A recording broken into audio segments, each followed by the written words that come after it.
qala al-imam al-arif billah Ahmad ibnu Atta'illah rahimahullah wa nafa'ana bi ulumih. Iradatuka tajrida ma'a iqamatillahi iyyaka bil asbab minasyahwatil khafiyah wa iradatukal asbaba ma'a iqamatillahi iyyaka bit tajrid inhitatun anil himmatil aliyah. Hikmah yang kedua daripada Al-Hikam, berkata Al-Imam Al-Arif Billah Ahmad bin Atta'illah, bermula menghendakinya engkau akan tajrid serta menempatkan Allah akan engkau pada asbab, maka yang demikian itu merupakan keinginan jahat yang tersembunyi. Dan menghendaki engkau akan asbab serta menempatkan Allah akan engkau pada tajrid, itu merupakan penurunan daripada himmah yang tinggi. Nah, itulah hikmah yang kedua daripada Al-Hikam Ibnu Atta'illah. Para muhibbin rahimakumullah, Allah subhanahu wa ta'ala berfirman dalam surat Az-Zariyat ayat 56, wa ma khalaqtul jinna wal insa illa liya'budun. Artinya, tidaklah aku menciptakan jin dan manusia melainkan untuk beribadah kepadaku. Ahli tafsir yang lain ada mengatakan melainkan untuk mengenalku. Jadi artinya bahwa kita ini dijadikan oleh Allah untuk beribadah, untuk beribadah. Itulah tugas kita ada di muka bumi ini.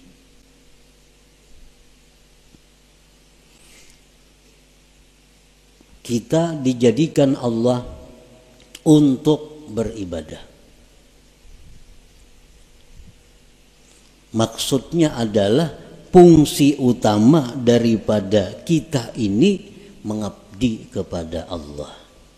Walaupun di dalam diri kita ada fungsi-fungsi lain, tetapi intinya adalah menunjang untuk ibadah. Nabi Yahya alaihi salam waktu berumur di bawah 10 tahun, masih kanak-kanak, beliau berjalan dari rumah ke Baitul Maqdis, dari Baitul Maqdis ke rumah, masih anak-anak. Dibawai, diajak oleh kakanakan-kakanakan, Yahya, kita bermain-main, yuk sini. Nabi Yahya menjawab, ma khuliqtu lihadza, aku tidak dicipta untuk bermain-main. Ini seorang anak kecil yang sudah mengerti tentang kejadian dirinya. Dibawai bermain-main, dijawab ma khuliqtu lihadza, aku tidak dicipta untuk ini. Karena manusia adalah dicipta untuk beribadah. Artinya bukan kada boleh kita berdagang, bukan kada boleh kita bersenang-senang, bukan kada boleh kita istirahat, bukan kada boleh kita berusaha, kada. Boleh itu. Tetapi apabila sampai masanya ibadah, kembali kepada ibadah. Kegiatan apapun, usaha apapun, pekerjaan apapun, bila sudah tiba waktu ibadah, mesti ibadah. Nah, itu menunjukkan bahwa kita ini dicipta untuk ibadah. Dan itu menunjukkan kita adalah manusia yang sihat, manusia yang sempurna akalnya.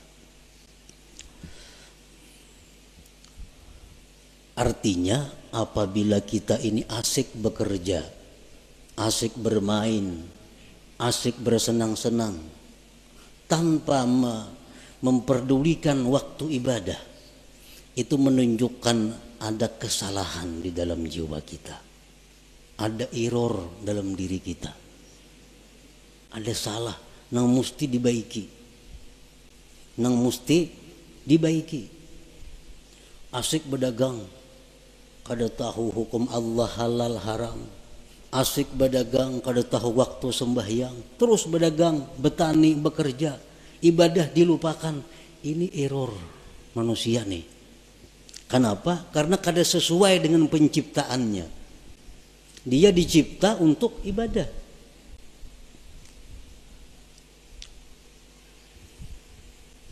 Pernah kita contohkan untuk lebih mudah mengerti dengan handphone, HP. HP itu dicipta fungsi utama untuk apa? Untuk komunikasi. Itu utama. Untuk bepandir kawan di sini lawan jauh di sana. Itu fungsi utama HP. Tetapi di dalam HP itu ada kamera. Dalam HP itu ada pemutar lagu. Dalam HP ada kalkulator. Dalam HP ada permainan. Itu hanya sebagai penunjang. Tapi intinya adalah untuk komunikasi. Nah, sebuah HP yang baik, HP yang baik nih, kita mutar lagu, mengaji umpamanya, putar mengaji. Datang panggilan dari jauh datang, ampihnya mengaji HP, ada panggilannya. Putus lagu, putus apapun putus, panggilan datang. Karena HP ini fungsi utama memang untuk panggilan itu, fungsi utama untuk panggilan. Rawatan menghitung kalkulator nah di HP, masuk SMS, pajak kalkulatornya, timbul pesan masuk ya. Karena fungsi utama HP memang itu komunikasi. Nah, bila HP kita demikian, berarti baik HP-nya. Baik ini HP. Tapi apabila kita asik memutar lagu, putar lagu, panggilan orang kada masuk lagi, SMS kada masuk lagi, aur lagu harus berbunyi, ini HP error. HP ini sudah kada diris lagi. Kenapa? Panggilan orang kada masuk. Karena memutar lagu, memeriksa gambar, kada masuk lagi panggilan orang. Ini HP sudah perlu dibaiki. Dan HP ini murah, rusak. Murah nih HP. Bilang kada berharga lagi karena fungsi utamanya kada berfungsi. Nah, demikian manusia yang sibuk dengan pekerjaan tanpa menghiraukan ibadah, ini manusia adalah murah harganya di sisi Allah Subhanahu wa ta'ala. Itu sekedar perbandingan fungsi kita diciptakan oleh Allah. Wa ma khalaqtul jinna wal insa illa liya'budun. Jadi kan bukan kada boleh kita bekerja, bercari, berkabun, boleh. Tapi ingat, kita dicipta untuk ibadah. Kita dicipta untuk ibadah. Kita dicipta untuk ibadah. Kita seringkali memikirkan perluasan usaha. Ada usaha ini tangkap dan menguntungkan. Ada usaha ini tangkap, ini menguntungkan. Ada usaha ini ambil, habis waktu untuk usaha. Tetapi untuk ibadah kita kadang-kadang mengadakan perluasan. Mulai umur 30 sampai 60, ini tutupang wirid, kada ada pertambahan, berkurang lagi. Yasin, dia Yasin bermaghrib semacam. Berpuluh-puluh tahun, kada ada peningkatan. Tapi kalau usaha, bikin ini, ulah itu, tambah ini, macam-macam usaha. Selalu ditambah pemasukan. Tetapi pemasukan ibadah kita berkurang, makin tua makin kurang, makin tua makin kurang. Nah ini error juga nih, ini error juga.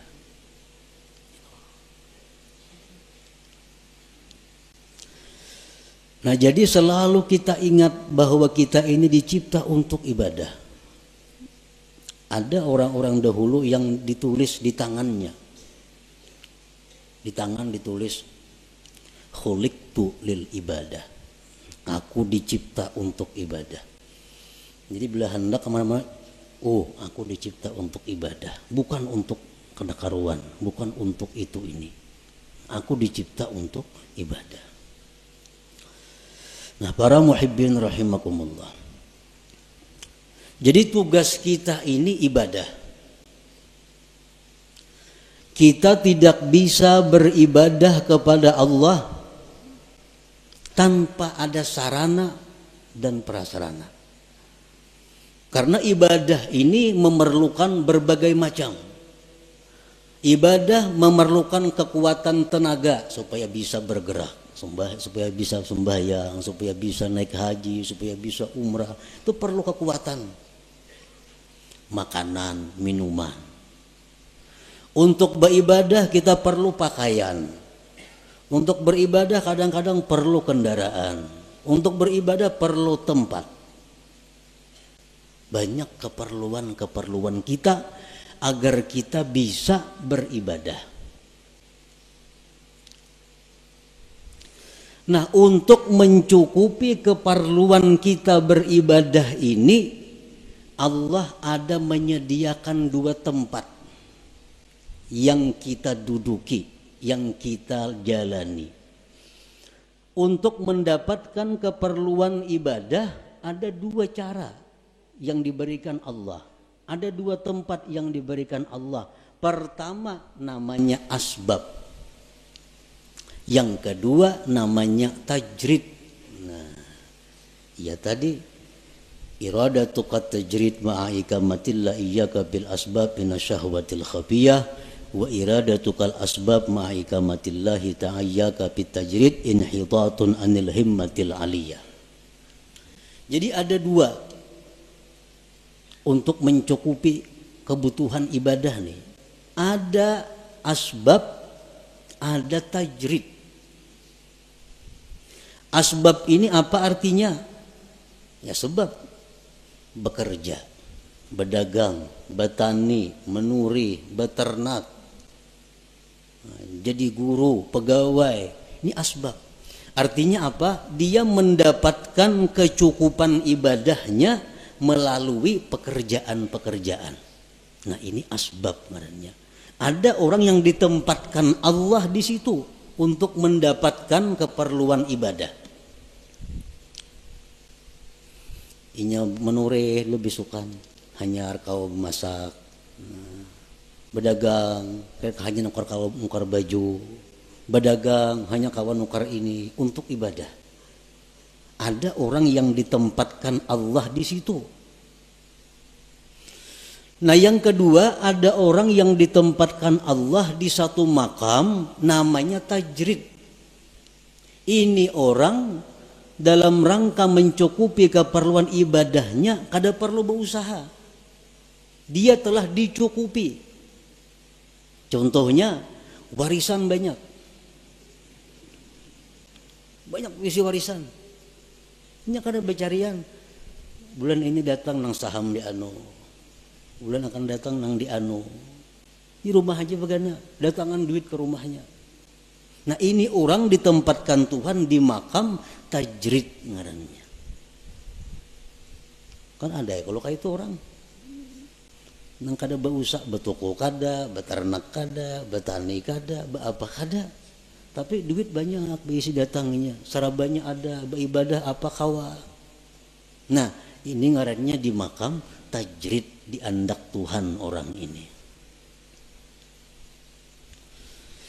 Nah para muhibbin rahimakumullah, apabila kita ditempatkan Tuhan di makam, di tempat yang namanya asbab,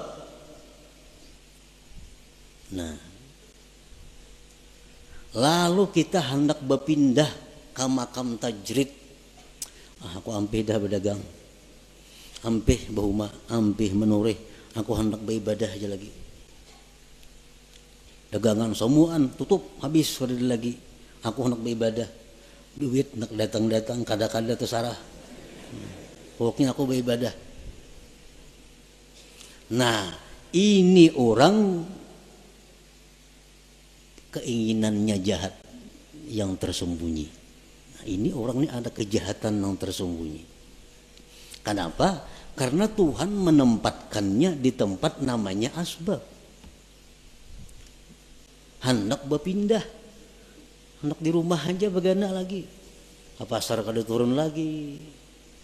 Nah, ini orang ada syahwat khafiyah, ada keinginan jahat yang tersembunyi.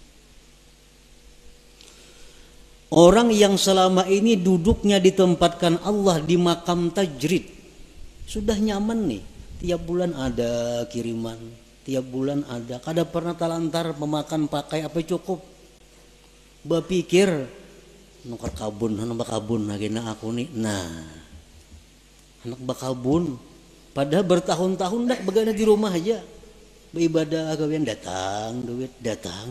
Kalinya membuka kios di muka rumah. Nah, membuka kios. Ini ngarannya inhitat minal himmatil aliyah. Ini turun tingkat ngarannya. Turun ini. Ada penurunan himmah yang tinggi. Inhitatun minal himmatil aliyah. Nah, para muhibbin rahimakumullah. Sekarang kita mengetahui di mana Allah menempatkan kita. Ini yang perlu kita tahu. Apakah Allah sekarang ini menempatkan kita di satu tempat yang namanya asbab untuk mencukupi kebutuhan ibadah kita? Ataukah sekarang ini Allah sudah menempatkan kita di makam tajrid untuk mencukupi kebutuhan ibadah kita? Ini perlu diketahui. Tandanya orang-orang yang ditempatkan Allah di makam asbab, nang berdagang, bertani, bekerja. Tandanya orang yang direstui Allah untuk itu. Ada 6 tanda. Bila 6 tanda ini ada pada kita, berarti kita direstui Allah duduk di situ. Jangan hendak pindah ke makam tajrid, ke makam nang kada berusahaan lagi. Tetapi bila mana 6 tanda ini ada sesuatu nang kada kita miliki, kada bisa kita dapatkan, berarti itu isyarat kita mesti pindah kepada makam tajrid. Nah, demikian pula sebaliknya makam tajrid. Apakah dia di makam tajrid ini sudah diridhai Allah? Ada tandanya. Bila tandanya ini kada pas, berarti itu isyarat agar pindah kepada asbab berusaha. Nah, sekarang kita mengetahui apakah usaha kita ini diridhai Allah. Bila diridhai Allah, minta rusakan aja berusaha. Jangan berampi-ampi sampai mati berusaha. Sampai mati. Jangan berampi-ampi kalau memang di situ diridhai Allah. Nah, tandanya apa? 1, husulul kifayah wal muasah lil fuqara wal masakin. Pertama, usaha kita yang kita jalankan selama ini cukup untuk keperluan kita dan bisa membantu orang lain. Dagangan kita, usaha kita, hasilnya itu cukup untuk kebutuhan kita, bahkan bisa membantu orang lain. 1. Yang kedua, la yulhihil asbab an zikrillah. Usahanya yang selama ini dia jalankan kada melalaikan dia daripada zikrillah. Sembahyang berjamaah nyak kawa nya tokonya parak masjid yang berjamaah kawa ke pengajian aktif kada terganggu baca Quran sekian juz sehari kawa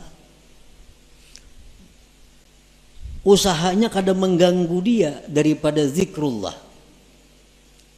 Nah ini tanda yang kedua, tanda kita ini diridai Allah dalam kedudukan berusaha. Yang ketiga, la yajurruhul asbab ila ma harramahullah. Usaha kita ini kadang menarik, membawa kepada yang diharamkan Allah. Nah usaha kita nih kadang menarik kepada sesuatu yang diharamkan Allah.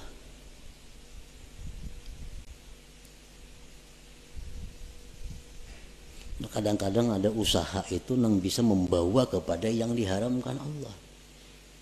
Ini kada usahanya ini murni, kada membawa kepada yang diharamkan Allah. Satu contoh, sekarang ada usaha. Nah kita kada kawa berusaha itu kalau kada membuka rekening di bank. Contohnya, karena perusahaan-perusahaan tuh nya kada hakun kita berkirim duit lawan sales nya kada percaya. Jadi kita ini mesti mengulah rekening maka di bank. Nah, maka di bank nang berbunga banknya, lain bank nang kehendak kita kada bank nang ditunjuk inya.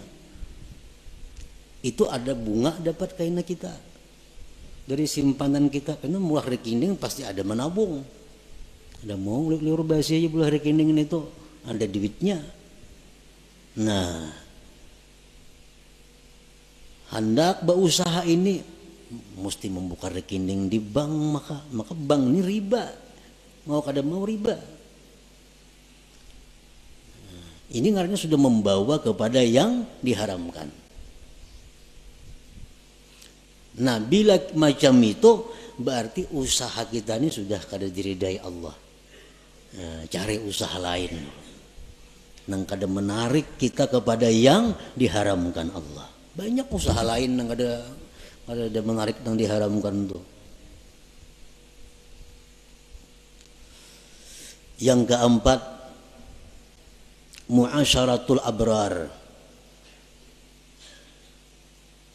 Dia berusaha tetapi sepergaulan dengan orang-orang baik. Usaha ini usaha orang baik-baik. Yang kelima, mujanabatul asrar, dia menjauhi orang-orang jahat. Nya kawa usahanya itu kada berhubungan lawan orang-orang jahat. Ahli sugok, ahli mafia, ahli apanya kan kawa kada berhubungan dengan itu. Karena usahanya kada sangkut paut lawan bubuhan itu. Yang keenam, husulun niyati salihah, adanya niat yang saleh. 6 perkara tuh. Bila selama ini usaha kita ada 6 perkara itu, berarti kita diridai Tuhan duduk di situ. Jangan berpindah-pindah. Baik berpindah usaha atau berpindah kepada kada berusaha. Jangan. Itu sudah alamat. Coba bayangkan kita ada berisi usaha pemasukan nih. Cukup bahkan lebih. Ibadah sedikit pun kada terganggu. Kada membawa kepada yang haram. Kakawanan orang yang baik-baik. Orang yang jahat-jahat jauh. Niat yang baik ada. Usaha apa lagi yang baik pada itu. Karena ini memang diridai Allah usahanya nih.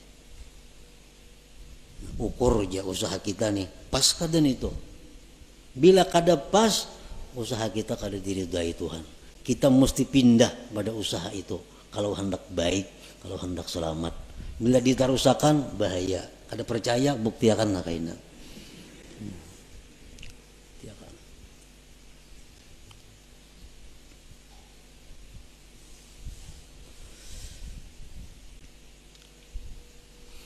Kalau kita berusaha macam-macam dah usaha dicari, kada mau cucuk. Berusaha ini gagal, cari usaha ini kada mau baik juga berusaha macam-macam cara sudah ada nang baik, cuma ada haramnya.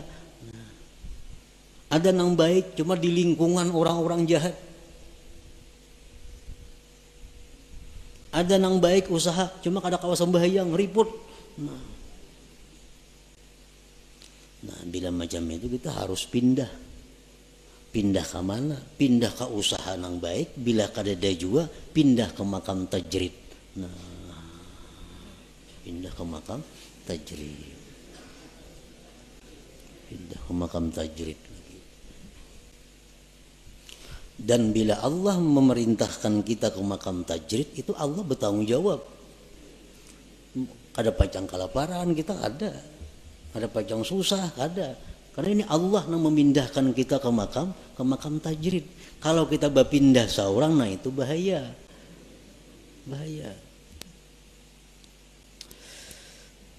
Para muhibbin rahimakumullah.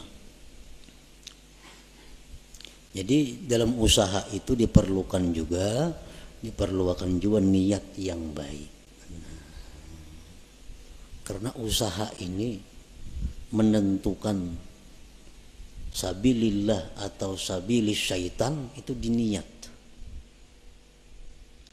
Usaha sama, turun katuku sama, buliknya sama, bulihinya duitnya sama, tapi saya kong niatnya salah, fisabilis syaitan. Saya kong niatnya baik, fisabilillah. Nah, jadi niat. Orang yang usahanya diridai Allah itu dia mudah untuk mendapatkan niat-niat yang baik itu. Apa niat yang baik kita berusaha? Satu, ibtigha'u fadlillah.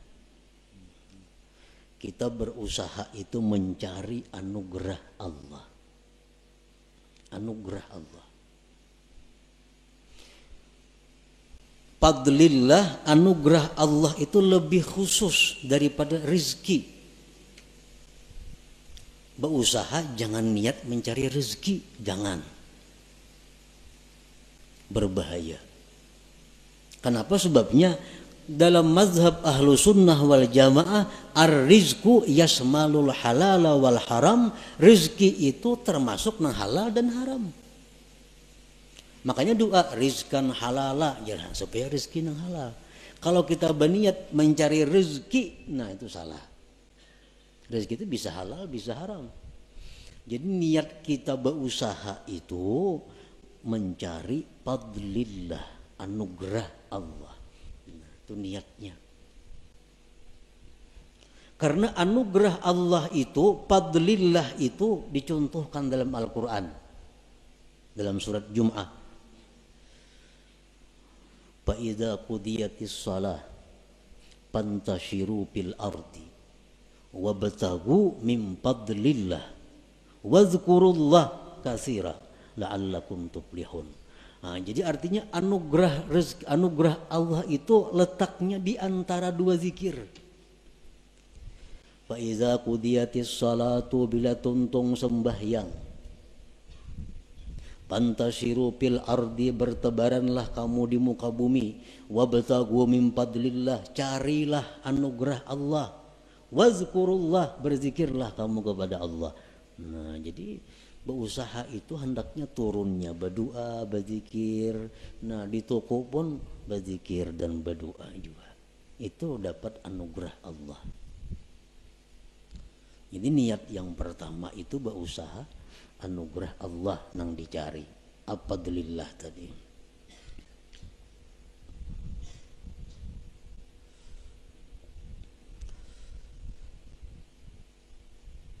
Nah, di antara niat berusaha, aunul muslim, menolong orang Islam. Menolong orang Islam. Karena orang nang katuku datang itu orang nang perlu. Apalagi jual obat. Nah, berjual apa lagi? Orang-orang perlu. Jadi buka toko sahajaku menolongi kaum muslimin. Ya mah harga jangan terlalu tinggi kada menolongi ngarannya. Nang sadang-sadang aja harga. Ini menolongi niat nih. Orang berhutang dihutangi kan menolongi. Nah, niatnya menolongi orang muslim. Ini contoh-contoh usaha kita yang diridai Allah.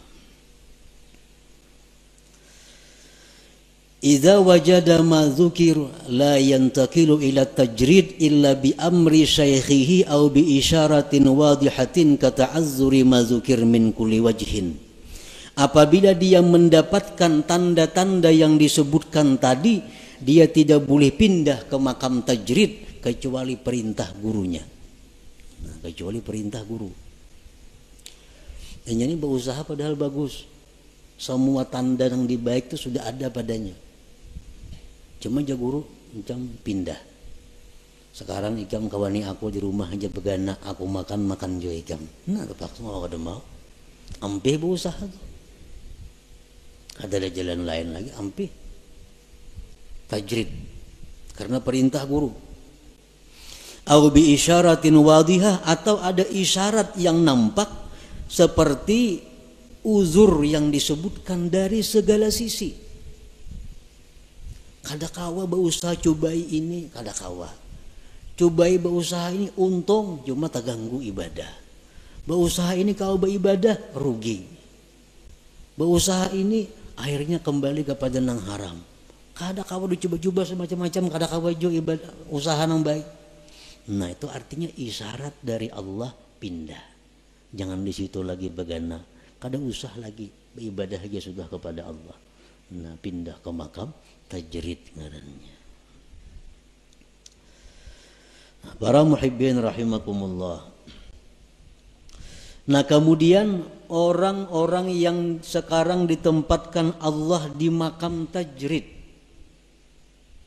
itu ibu-ibu rumah tangga yang dicukupi suaminya, itu makam tajrid. Tugas ibu-ibu apa di rumah? Kamarian datang nah, duit sagan dapur, sagan itu, sagan ini dikelola oleh ibu rumah tangga. Itu sudah makam tajrid. Jangan nak berusaha menambah usaha bini-bini nih. Kalau sudah dicukupi. Nah, alamatu ikamatillah fit tajrid, alamat Allah menempatkan dia di makam tajrid, makam nang kada berusahaan. Pertama, yassara lakal kifayah. Allah mudahkan bagi engkau kecukupan. Selama ini kita kada berusaha apa-apa, berdagang apa kadada, umpat saham di mana kadada, apa kadada. Tapi selalu cukup. Makan, pakai apa, cukup aja datangnya. Itu satu. Ini tanda bahwa Allah menyuruh kita, ini aja sudah kada usah berusaha. Yang kedua, tandanya ja'ala nafsaka mutmainnatan 'inda adami husuliha.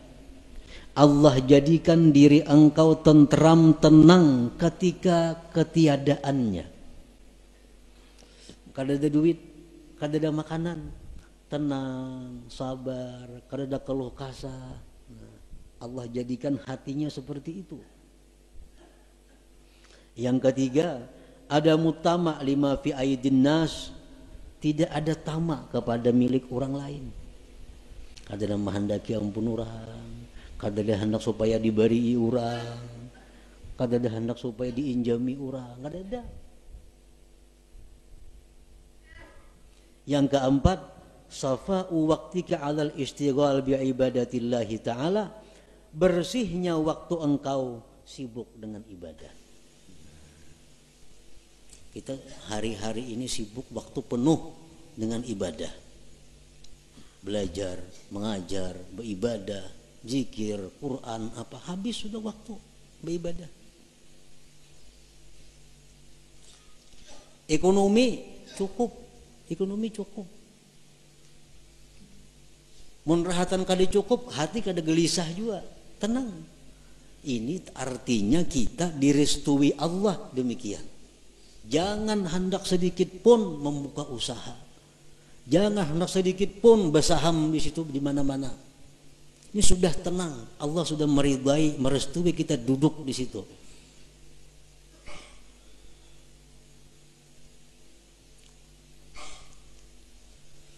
Idza wajada ma dzukir la yantakilu ilal asbab illa bi amri syaikhihi au bi isyaratin wadihah kata azzuri ma dzukir.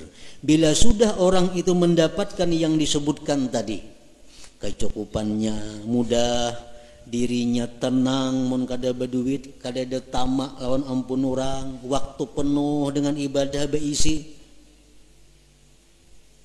jangan berpindah kepada asbab, kepada usaha, kecuali perintah guru. Kecuali perintah guru. Kecuali guru nyuruh yang berdagang itu guru. Atau ada isyarat yang nampak seperti uzur yang disebutkan, seperti kada bisa yang disebutkan itu. Dahulu pemasukan bagus, lancar, hati tenang, munnya kada berduit, waktu penuh dengan ibadah. Sekarang pina macet, nah macet, ngerancak mengirimi tiap bulan, kada lagi ngirimi, kada lagi mengirimi, kada berduit, ada gelisah, nah ada gelisah. Ini artinya isyarat bahwa Allah menyuruh kita buka usaha. Nah, buka usaha. Ini diridai Tuhan nih berusaha nih. Kenapa? Karena jalan keuangan yang selama ini bagus, lancar, macet. Dan hati kenapa dulunya tenang, sekarang kada nyaman hati. Ya, itu artinya isyarat bahwa Allah menyuruh sudah berusaha. Atau kada kau menggunakan waktu beribadah, kiriman lancar, samuan bagus, cuma sekarang malas beribadah, melihat TV seharian ke-7, kada kau beribadah, kada tahu buka-buka lagi hati hendak beribadah, membaca Quran, kayaknya turun ke warung duduk di warung betang harianan, ngopi di warung duduk. Dahulu berapa ibadah, sekarang hati terganti dengan demikian. Nah, ini tanda Allah menyuruh dah berusaha aja supaya ada kesibukan, timbang melihat TV, nang nyambati orang di warung di gardu, baik berusaha. Nah, au bi isyaratin wadihatin kata azzuri ma dzukir. Nah, jadi itulah sekilas tentang pengertian apa yang dikehendaki oleh Imam Ahmad ibni Athaillah. Iradatu kat tajrid ma'ikamatillah iyyaka fil asbab minasyahwatil khafiyah, menghendakinya engkau akan tajrid padahal Allah menempatkan engkau pada asbab, maka itu adalah merupakan keinginan jahat yang tersembunyi. Dan menghendakinya engkau akan asbab padahal Allah menempatkan engkau di makam tajrid, itu berarti turun tingkat, turun daripada himmah yang tinggi. Nah, jadi artinya kita supaya mengoreksi diri kita untuk bisa mengikuti petunjuk hikmah ini. Ilmu ini sama dengan senjata. Sama dengan senjata. Ilmu senjata macam-macam, senapang, pistol, karis, pedang, mandau apa. Ilmu kayak itu juga. Nah, jadi ilmu ini yaitu kita dapat ilmu, dapat pistol artinya. Pistol mau dipakai segenapa? Bisi pedang di rumah, bisi tumbak, bisi karis, hibak rumah wan senjata, memainakan gak ada bisa segenapa? Hibak rumah wan senjata. Ilmu itu bermanfaat di waktu kita berhadapan dengan masalah. Kita bicara sabar nyaman, mbah garing ketahuan sabar kada.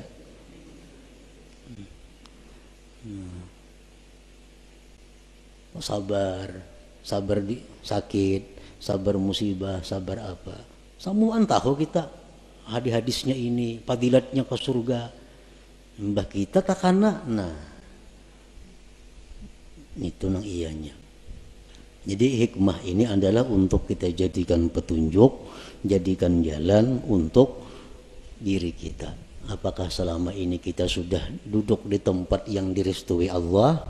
Munnya kada jangan bagana, pindah, cari tempat nang di mana Allah restu ridha kepada kita. Nah, selanjutnya al-hikmatus salisah, hikmah yang ketiga.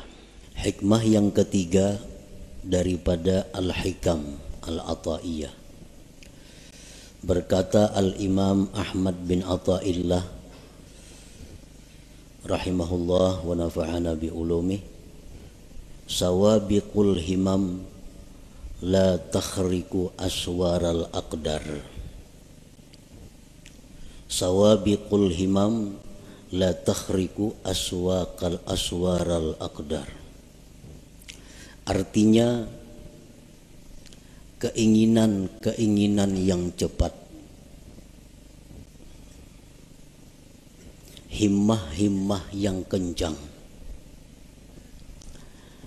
tidak akan bisa menembus pagar takdir Allah Subhanahu wa ta'ala.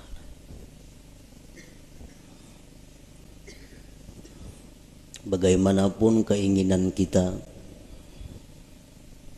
kuat dan kencangnya itu keinginan kita, kada akan bisa merubik atau menembus pagar-pagar takdir Allah Subhanahu wa ta'ala. Para muhibbin rahimakumullah, sawabiqul himam itu bisa dimaksudkan dengan quwwatul azimah. Artinya kekuatan cita-cita. Nah, kekuatan keinginan yang ada di dalam hati kita. Kita ada mempunyai cita-cita, ada mempunyai keinginan. Keinginan kita itu ada lemah, ada kuat. Kalaunya lemah keinginan kita, habis hanya sampai keinginan itu. Kada tapi hendak juga. Hendak aja cuma kada tapi hendak. Nah, itu ngarannya keinginannya lemah. Nah, keinginan yang kuat disebut dengan quwwatul azimah. Keinginan yang kuat. Keinginan yang kuat dalam diri kita itu menimbulkan beberapa perkara. Satu, al-kasbu, usaha. Nah, kita kepingin benar, hendak benar lawan sesuatu. Hendak benar kita jadi orang sugih. Hendak benar jadi orang alim. Hendak benar jadi orang saleh. Lalu dari keinginan kehendak yang kuat itu timbullah usaha. Nah, timbul usaha. Bagi yang hendak sugih lalu inya bahimat, usaha mencari rezeki. Bagi yang keinginan kuat hendak jadi orang alim, usaha bahimat mengaji ke situ kamari, memperbanyak ilmu. Bagi orang yang punya keinginan kuat hendak jadi orang salih, macam-macam amalan diamalkannya. Quran, tahajud, salawat, macam-macam supaya jadi orang salih. Nah, itu ngarannya adalah usaha yang timbul dari keinginan yang kuat. Yang kedua, keinginan yang kuat di dalam diri kita itu bisa menimbulkan juga doa. Nah, doa. Ini keinginan ini luar biasa di dalam hati, menggebu-gebu. Akhirnya berdoa lawan Tuhan. Ya Allah, hamba hendak jadi kainina. Hamba hendak jadi orang ini nah. hamba hendak jadi itu. Nah kenapa maka berdoa itu inya, karena kada tahan lagi menyandang keinginan di dalam dadanya, kada tahan lagi menyandang sampai meminta lawan Allah, lalunya berdoa. Nah yang ketiga, dari keinginan yang kuat itu timbul sesuatu yang disebut ngarannya tawajjuh. Nah, tawajjuh ini apabila dari orang salih ngarannya karamat, bila dari orang fasik ngarannya istidraj. Orang bahari batu, nah ini batu. Cuma karena keinginan yang kuat di dalam hatinya, batu itu ditawajjuhkannya menjadi emas, jadi emas batu itu. Jadi emas. Duit, daun itu diambilnya. Keinginannya yang kuat dalam hati supaya daun ini jadi duit, lalu tawajjuhnya luar biasa kepada itu, daun dibuka jadi duit. Amun ini orang salih ngarannya karamat, orang wali ini. Amun itu orang-orang fasik ngarannya istidraj, lanjuran. Orang dahulu mengambil handayang, nah, handayang beteng ponyor, atau ditawajjuhnya jadi buhaya, jadi buhaya.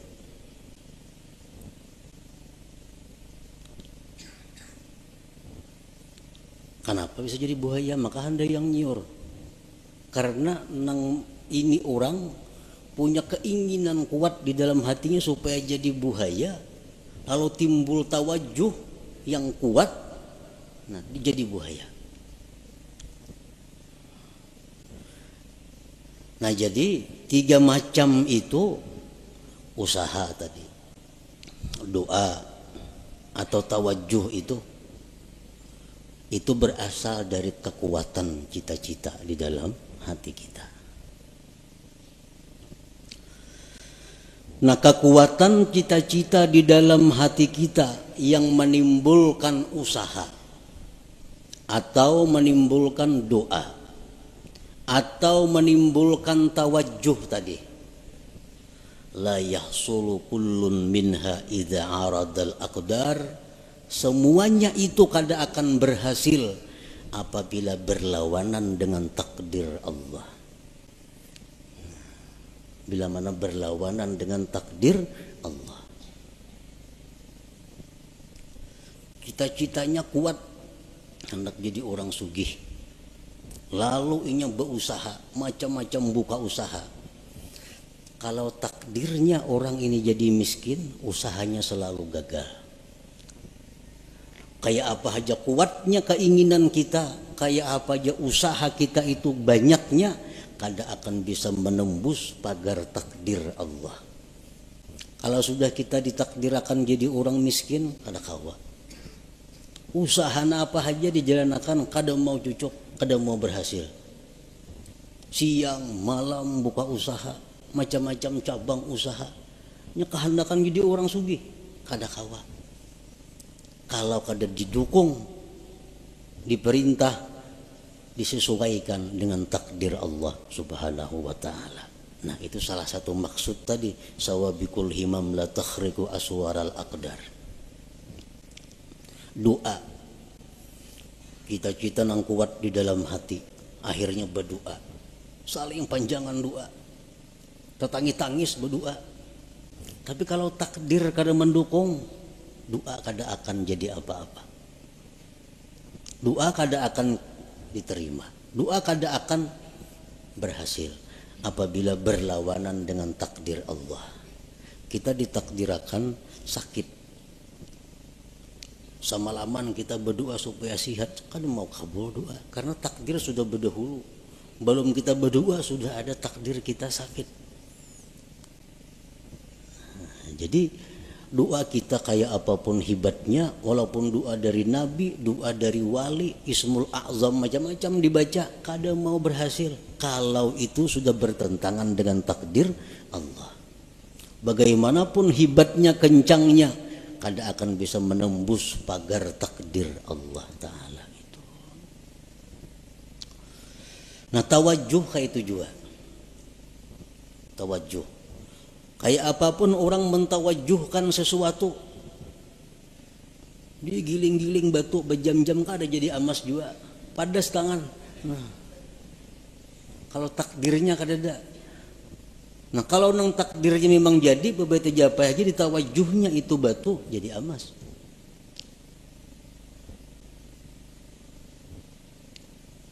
Jadi usaha, doa, tawajuh la yahsulu kullun minha, tidaklah berhasil seluruhnya itu idza aradal aqdar, bila bertentangan dengan takdir Allah Subhanahu wa taala.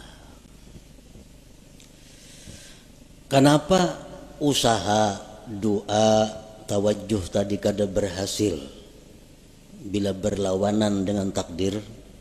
Li'annaha min jumlatil asbab. Karena itu usaha, doa, tawajuh itu termasuk bagian daripada asbab itu. Bagian dari sebab. Wal asbab la tu'athir, asbab itu kada memberi bekas. Nah, asbab memang kada memberi bekas. Doa misal, kita berdoa kabul, pandirannya bana aja kabul tuh, kisahnya kabul. Padahal memang takdir Tuhan. Memang takdir Tuhan. Kalau asbab itu kada memberi bekas napa-napa. Doa kah, usaha kah, tawajuh kah, ngarannya gin sebab. Dan sebab itu kada memberi bekas. Pas berdoa aja kabul, kadanya doanya takdir sudah berdahulu bertunggu. Takdir sudah berdahulu menunggui. Kalau kisahnya doa nang kabul, padahal kada. Doa itu bagian dari sebab. Wal asbab la tu'athiru, sebab itu kada memberi bekas.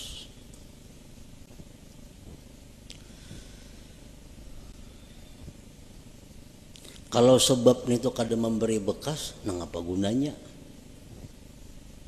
Sebab tuh kada memberi bekas, nah apa gunanya? Nah dari satu sisi atau beberapa sisi, sebab itu bisa dicontohkan dengan khadam. Khadam, as-sabab khadamul aqdar. Sebab itu adalah merupakan pembantu takdir. Sebab itu pembantunya takdir. Nangaran pembantu apa kekuatannya ada?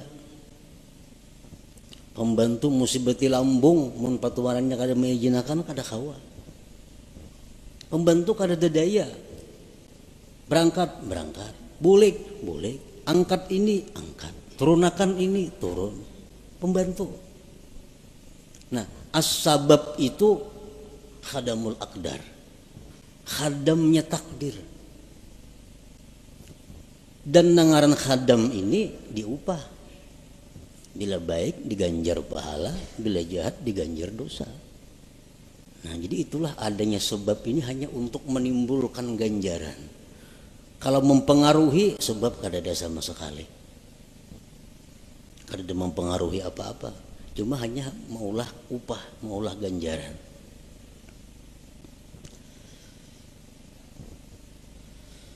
Nah, para muhibbin rahimakumullah.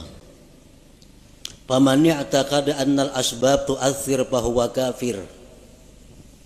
Siapa yang mengiktikadkan dalam hatinya bahwa asbab itu memberi bekas, maka dia kafir.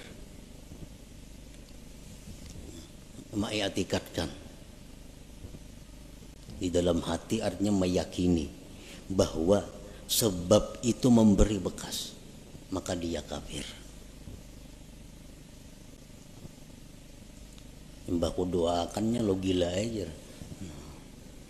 Kehati-hatinya kah itu. Makanya doa aku lo gila. Kayak doa itu menggila akan inya. Sampai ke dalam hati inya meyakini bahwa gara-gara doa inya jadi gila. Nah ini kafir. Karena menganggap doa itu memberi bekas. Padahal doa bagian daripada sebab.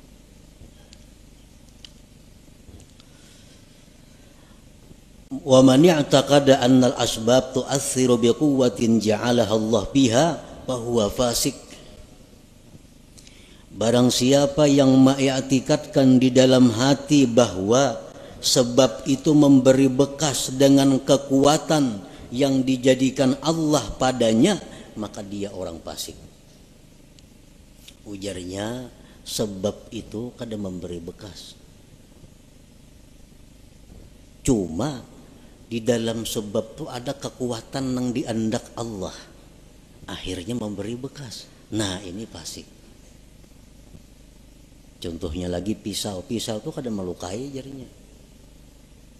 Tetapi karena di pisau itu ada kekuatan yang diletakkan Allah di situ, lalu pisau itu jadi melukai. Nah, ini orang fasik ngarannya kalau i'tikad seperti itu.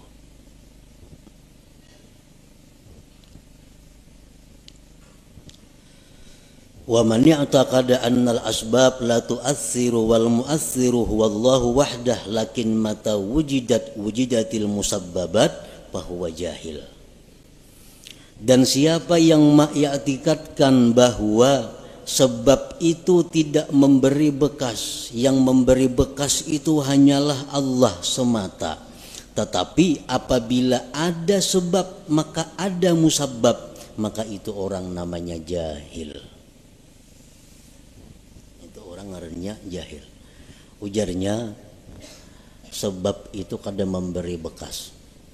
Nang memberi bekas itu Allah wahdah, Allah semata. Tetapi jaranya bila ada sebab ada musabbab. Nah, ini orang jahil ngarannya. Api itu kadang membakar. Nang membakar itu jaranya adalah Allah. Kalau api itu kadang memberi bekas, yang memberi bekas itu Allah. Tetapi jadi bila tagatuk api pasti luyuh. Nah, itu orang jahil ngarannya. Ini orang jahil. Banyaknya orang yang dibakar api kada luyuh. Nabi Ibrahim contohnya. Karena api dalam api kada sing luyuhan, kedinginan lagi sih. Nah, ini menunjukkan bahwa ada sebab belum tentu ada musabbab. Wa man i'taqada annal asbab la tu'azzir wal mu'assir huwallahu wahdah wujudus sabab la yulazimu wujudal musabbab fa huwa muwahhid. Siapa yang mengiktikadkan di dalam hatinya bahwa sebab itu tidak memberi bekas, yang memberi bekas itu hanyalah Allah semata, adanya sebab belum tentu adanya musabbab, maka itulah orang yang bertauhid sebenarnya. Itulah orang yang bertauhid sebenarnya. Nang memberi bekas itu adalah Allah. Sebab kada memberi bekas. Oleh karena itu ada sebab belum tentu ada musabbab. Tagatuk api belum tentu luyuh, tagatuk pisau belum tentu luka. Karena itu kada memberi bekas. Nang memberi bekas adalah Allah Subhanahu wa ta'ala. Nah, para muhibbin rahimakumullah,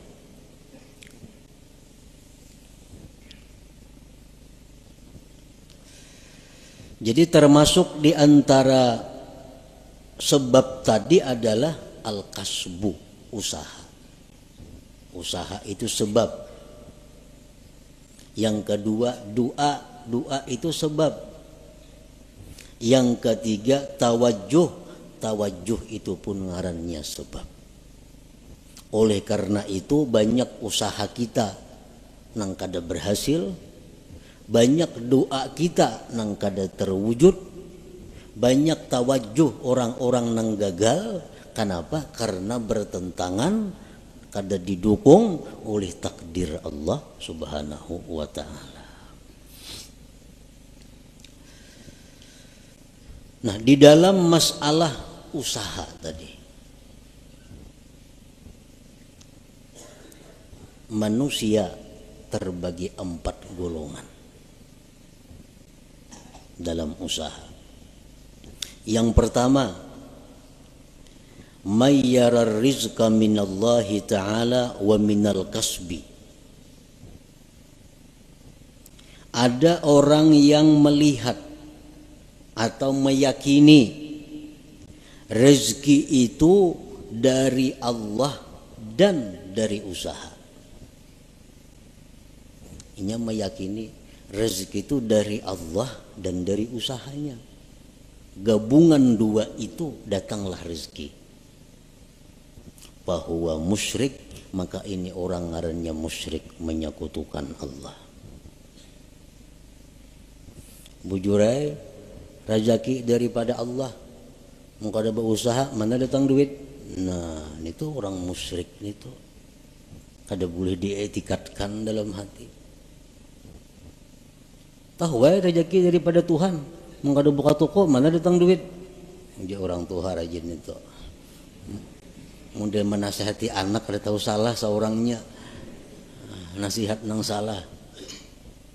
Anak dilajari syirik.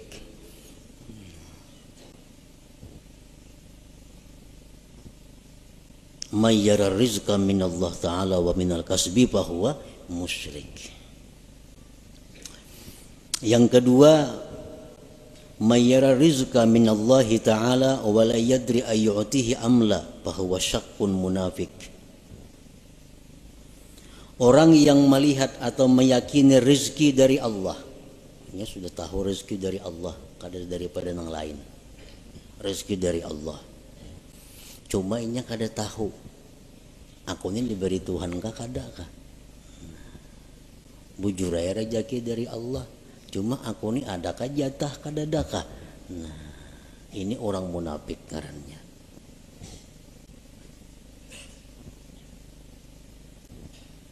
Yang ketiga, may yara rizqa minallah wa la yuaddi haqqah aw ya'sillah li ajlil kasbi fahuwa fasik.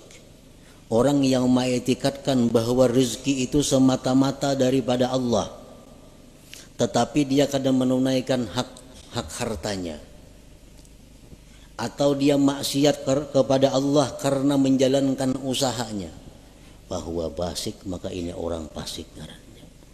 Bujurnya hatinya bulat, rezeki dari Allah, bukan dari yang lain-lain, tapi usahanya ramak rampuk, haram ia jua, nang halal mau jua, usahanya berdusta mau jua, zakat memotong mau jua.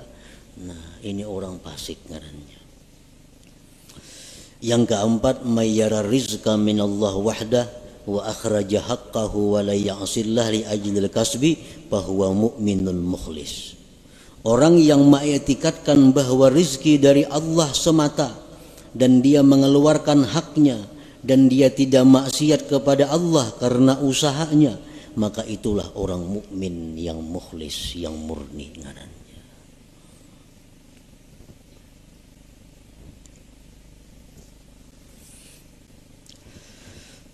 Para muhibbin rahimakumullah, Rasulullah sallallahu alaihi wasallam bersabda, beliau mengkhabarkan tentang iman.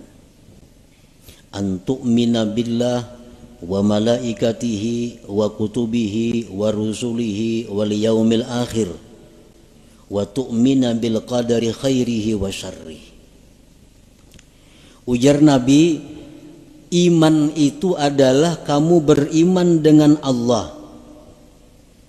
Allah mempunyai sifat 20 yang wajib, 20 yang mustahil, 1 yang harus. Nang nyaman kayak itu aja. Yang kedua, beriman dengan malaikat. Malaikat itu makhluk Allah nang suci, nang diciptakan Allah, jumlahnya hanya Allah nang tahu berapa. Kita hanya wajib tahu 10. Wa kutubihi, wajib beriman dengan kitab-kitab Allah. Kitab yang diutus ke dunia banyak, cuma kita wajib tahu 4. Wa rusuluhi, dan rasul-rasul Allah, kita wajib beriman. Rasul Allah banyak, cuma kita nang wajib tahu 25 orang. Wal yaumil akhir, dan beriman dengan hari kiamat. Wa tu'mina bil qadar, dan engkau beriman dengan takdir.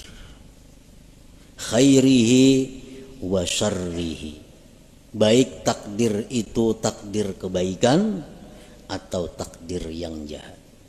Kita wajib beriman bahwa semuanya itu adalah ditakdirkan oleh Allah Subhanahu wa ta'ala. Nah, oleh para ulama dijelaskan bahwa kita beriman dengan takdir itu mengandung 4 hal.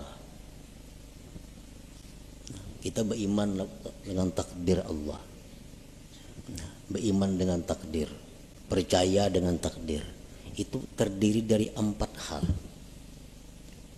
Yang pertama, yajibu alaika an tu'mina anna wuqu'al asya tabaqan li ilmillahil azali biha.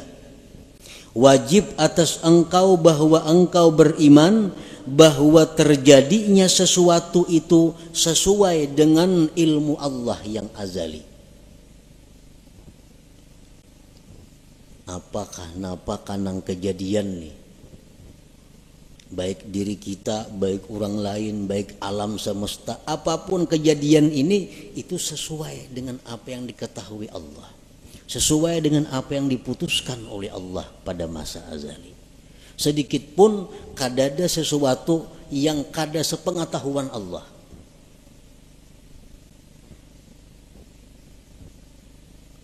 Wajib engkau beriman bahwa terjadinya sesuatu itu sesuai dengan ilmunya Allah.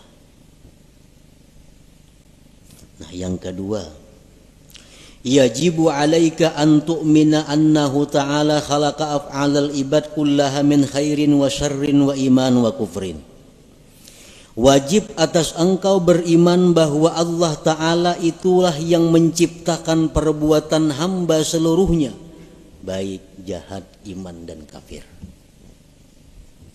Iman, kafir, baik, jahat, itu semuanya adalah ciptaan Allah. Nah, kita wajib di dalam hati mengetikatkan itu. Innallaha khalaqal khaira wasyarr. Allah menciptakan kebaikan dan kejahatan.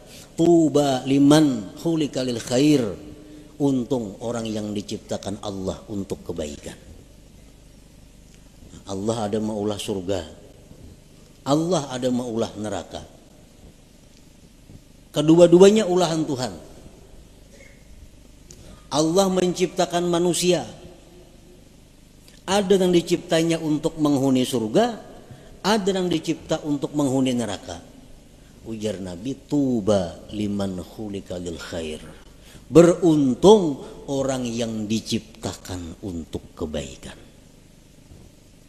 Sembahyang mudah, beribadat mudah, menuntut ilmu lancar, nang haram-haram mudah menjauhi. Ini tuba, beruntung orang seperti ini, karena diciptakan Tuhan untuk kebaikan.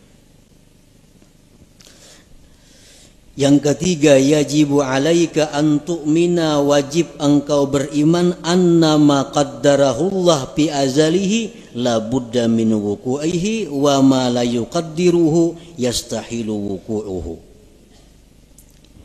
Wajib engkau beriman bahwa sesuatu yang ditakdirkan Allah itu pasti terjadi, dan yang tidak ditakdirkan Allah mustahil terjadi. Itu yang ketiga, yang wajib kita percayai, kita i'tikadkan di dalam hati kita, bahwa apa yang ditakdirkan Allah itu pasti terjadi. Apa yang ditakdirkan Allah itu ampun kita. Apa yang ditakdirkan Allah itu jatah kita. Mau kada mau pasti mendatangi kita. Mun kita kada hendak mendatangi, inyan datangi. Inyan datangi. Ada orang fakir datang kepada Rasulullah sallallahu alaihi wasallam. Diberi Nabi kurma. Nah, kurma jenabi ini ampun ikam. Kurma ini jenabi. Jaka ikam kata datang jenabi, kurmanya datangi ikam ke rumah. Jaka ikam jenabi kata datang ngasihnya, kurmanya datang ke rumah ikam karena ini ampun ikam kurma ini. Sesuatu yang ditakdirkan Tuhan itu bukan ampun kita. Nangapa? Karena bukan ampun kita, jatah kita mustahil jadi milik kita. mustahil jadi milik kita. Mesti beambung kita hendak minta kada kawa, amun itu kada ampun kita.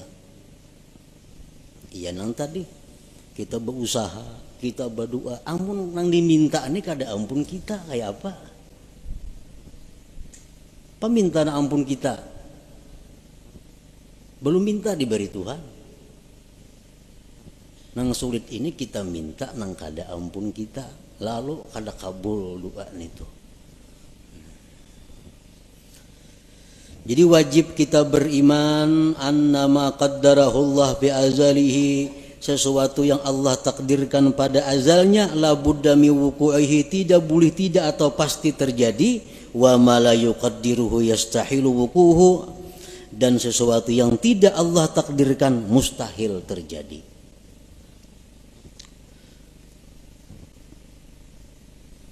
Rasulullah SAW menasihati kita, khususnya sidin menasihati orang-orang yang tamak, orang-orang yang di dalam hatinya menggebu-gebu mengepung dunia. Ujar Nabi, ajmilu fit talab. Ujar Nabi, ajmilu fit talab artinya apa? Elok-eloklah mencari rezeki itu, baik-baik mencari rezeki itu. Kenapa sebabnya?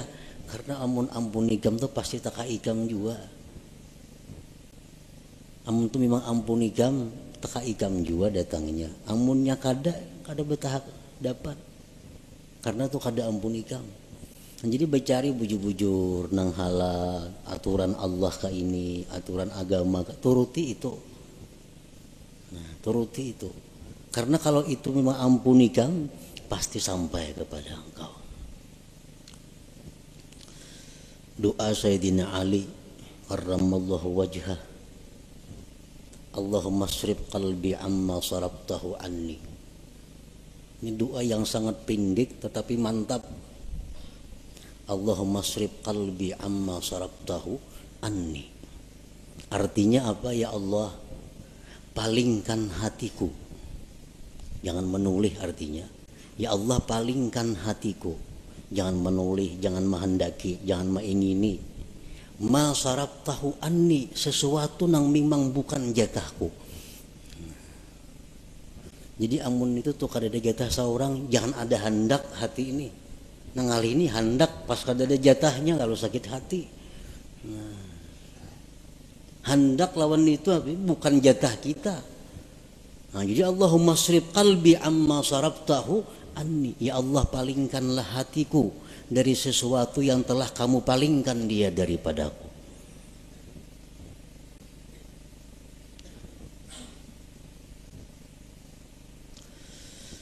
Nah, yang keempat, kewajiban kita terhadap iman tadi, yajibu alaika ridha bima qaddarahullah wa muqabalatuhu bima huwa matlub. Wajib atas engkau ridha dengan yang ditakdirkan Allah dan membetulinya, menyikapinya dengan sesuatu yang dituntut. Karena kita setiap hari ini selalu dihujani oleh takdir, kada henti-hentinya. Sedetik pun kada lepas daripada takdir. Dan takdir yang kita terima dari Allah ini kada lepas daripada empat macam. Yang pertama nikmat. Adalah kita nang lepas daripada nikmat hari-hari. Orang dalam penjara itu dia ada nikmatnya. Nikmat. Yang kedua, bala. Setiap hari kita pasti menerima bala. Yang ketiga, taat kepada Allah. Yang keempat, maksiat. Nah, ini takdir Allah yang selalu datang kepada kita. Kita ditakdirkan dapat nikmat, ditakdirkan dapat bala, ditakdirkan kawa melakukan taat, ditakdirkan melakukan maksiat. Nah, kita wajib ridha dan menyikapinya dengan sesuatu yang dituntut. Kita hari ini dapat nikmat dari Allah. Karena takdirnya demikian, kita wajib ridha. Membetulinya adalah syukur. Jadi setiap hari kita kada bersyukur. Setiap hari kada bersyukur. Karena itu yang dituntut Allah kepada kita, membetuli nikmat yang diterima. Takdir nikmat ini selalu ada kepada kita. Jadi syukur. Yang kedua bala. Bala itu selalu ada. Wajib kita ridha dengan bala itu. Dan menyikapinya bisabri alaih, dengan sabar atasnya. Nah, jadi sabar ini wajib juga setiap hari kita lakukan. Yang ketiga taat. Kita melakukan taat, kita ridha. Ditakdirkan Allah melakukan taat. Dan kita wajib zikrul minnah. Kita wajib mengingat jasa Allah, nikmat Allah, pemberian Allah, pertolongan Allah kepada kita. Jadi kita berbuat taat itu yang kita ingat apa? Taufik Allah. Karena taufik Allah kita mampu berbuat taat ini. Nah, kita berbuat taat, ada zikrul minnah, mengingat itu, ingat bahwa kita ini mampu berbuat taat ini karena ditolong Allah, dibantu Allah, diberi taufik oleh Allah. Yang keempat, maksiat. Nah, kita ditakdirkan hari ini maksiat, kita ridha dengan takdir itu.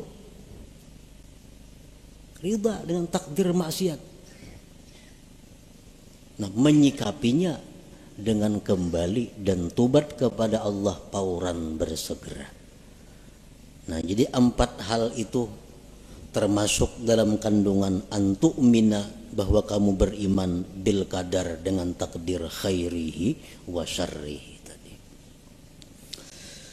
Para muhibbin rahimakumullah, kalau kita beriman dengan takdir,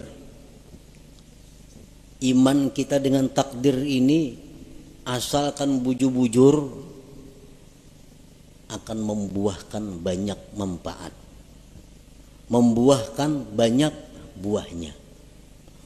Oleh para ulama disebutkan samaratul iman bil qadar, buah iman dengan takdir itu pertama al-itminan, tenang. Tenang, hidup tenang. Artinya kada gelisah, apalagi stres. Orang stres, orang kebanyakan pikiran tuh orang kada beriman dengan takdir.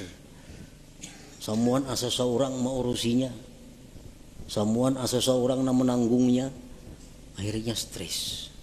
Padahal jakanya beriman dengan qadar ini, beriman dengan takdir ini, hidupnya akan itminan, tenang. Yang kedua, at-tawakkul. Orang yang beriman dengan takdir, hidupnya penuh dengan tawakal kepada Allah. Yang ketiga, ada mutaubih li khalqillah. Kada mau mencela, kada mau meniwas lawan makhluk Allah. Anas bin Malik berkata, aku 10 tahun berkhadam dengan Rasulullah sallallahu alaihi wasallam. 10 tahun berkhadam. Kada pernah Nabi itu meniwas aku. Kan apa jam ka ini? Maka aku suruh jangan. Nah, kada mau Nabi ka itu.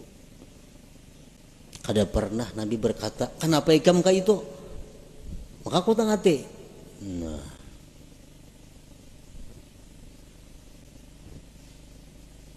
kalau kita beriman dengan takdir, kada ada istilah meniwas, menyalahkan makhluk Allah. Dan yang keempat, buah kita iman dengan takdir adalah ighlaqu babi syaitan bi'in walau, mengunci, menutup pintu syaitan. Syaitan ini suka mewaswisi hati kita dengan jikalau, andai kata, umpama. Nah, itu pintu syaitan. Ikampang jalan situ, Jaka ikam jalan sana apa lain tuh kisahnya. Nah, ikam jalan sini sunyi banyak orang jahat. Makanya ikam kerampukan tuh. Ikam jalan sini, jaka ikam jalan sebuting sana, nah gak ada apa-apa situ. Nah, itu jaka. Ini orang yang kada beriman dengan takdir. Kalau kita percaya dengan takdir, pintu itu tertutup. Nabi pun melarang, Nabi jangan diucapkan lau atau jikalau itu, karena itu membuka ruang bagi syaitan untuk masuk ke dalam hati kita. Rasulullah sallallahu alaihi wasallam bersabda, "Lau anna li ahadihim misla Uhudin zahaban fa anfaqahu ma qabilallahu minhu hatta yu'mina bil qadar." Jikalau bahwa bagi salah seorang mereka itu seperti gunung Uhud emas, bisi gunung Uhud tapi emas, disumbangkannya emas itu, Allah kada akan menerima sumbangannya itu sebelum dia beriman dengan takdir. Jadi beriman dengan takdir.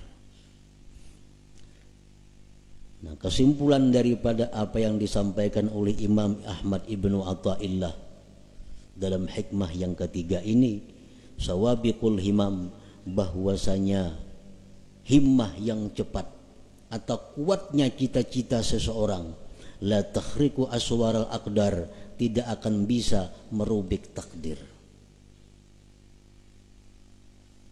Bagaimanapun usaha kita, bagaimanapun doa kita, bagaimanapun tawajuh kita, kada akan bisa berhasil kalau itu bertentangan dengan takdir Allah Subhanahu wa ta'ala. Bukan berarti beliau ini menghimbau kita untuk menjauhi sebab, bukan berarti demikian. Tetapi yang ingin beliau tekankan adalah bahwa mengembalikan sesuatu itu kepada takdir Allah Subhanahu wa ta'ala. Silahkan kita berusaha, silahkan kita berdoa, silahkan kita tawajuh, tapi ujungnya kita mesti ingat bahwa semua itu adalah takdir daripada Allah Subhanahu wa ta'ala. Nah, itu maksudnya. Nah, kemudian hikmah yang keempat,